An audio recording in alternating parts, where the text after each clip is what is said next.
महिलांची इज्जत लुटली, अनेक मंदिरं पाडली, त्याची निशाणी कशाला पाहिजे? काय तुम्हाला प्रेम आहे त्याच्याबद्दल?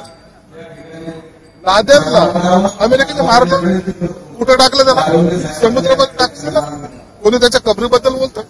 हा आपला दंगलीचा आरोप आहे. त्याला कुठं आता त्याला मेल्यानंतर इतरच्या मुसलमानांना त्याची कबर सुद्धा आमच्याकडे नको असे म्हणणारे आपल्याकडचे मुसलमान आहेत. परंतु त्यांना काही वाटत नाही. पण यांना किडा आहे, या काही लोकांना किडा आहे की इथं औरंगजेबाची कबर असली पाहिजे. काही लोक तर त्याच्याही पुढे जाऊन म्हणतात शिवाजी महाराजांचा इतिहास औरंगजेबामुळे. मग लाव औरंगजेबाचा पुतळा लाव घरात शिवाजी महाराजांसमोर, लाव रामाच्या मंदिरासमोर रावणाचा पुतळा लाव. असं चालतं का? हे फूल होते, त्यांना संपवण्याचं काम या राजाने केलं. त्याची आठवण आपल्या इथं नको.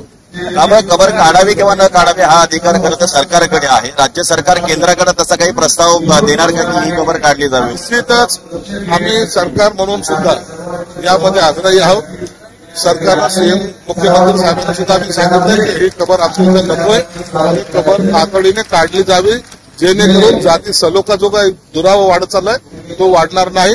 कबर काढली, पुन्हा एकदा आनंदाने या ठिकाणचं वातावरण शांत होईल आणि कोणीही याला काढायला विरोध करत नाही हे त्यांना प्रामुख्याने आम्ही सांगितलं. राजकीय पक्षांतर्फे अनेक होल्डिंगला उशीर केलं जातं. सत्ताधाऱ्यांनी यात पुढाकार घ्यावा असा आदित्य बिलकुल घ्यावा.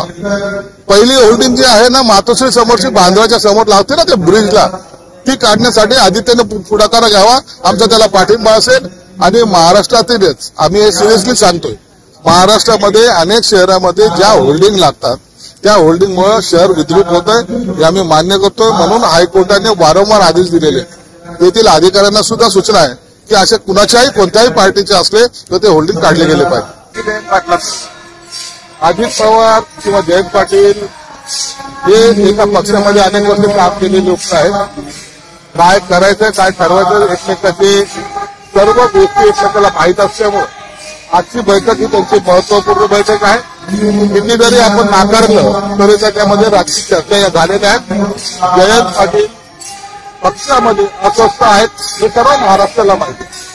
कदाचित त्या संदर्भामध्ये काही बोलणं झालं असेल आणि या अधिवेशनाच्या काळामध्ये एखादी काही धक्का देणारी घटना सुद्धा आपल्या समोर घ्यावं. संजय कोराडकर, प्रशांत कोराडकरला अजूनही अटक होती तरी मुंबईचे फोटो पब्लिश केले जात आहेत आणि पोलीस कोणत्याही पद्धतीत अटक ही झालीच पाहिजे. कोल्हटकर हा काही महाराजांपेक्षा मुद्दा नाही. जो महाराजांवर टीका करेल त्याला आम्ही तोडणार नाही ही आपली भूमिका आहे. कोल्हटकर असो कोणी असो.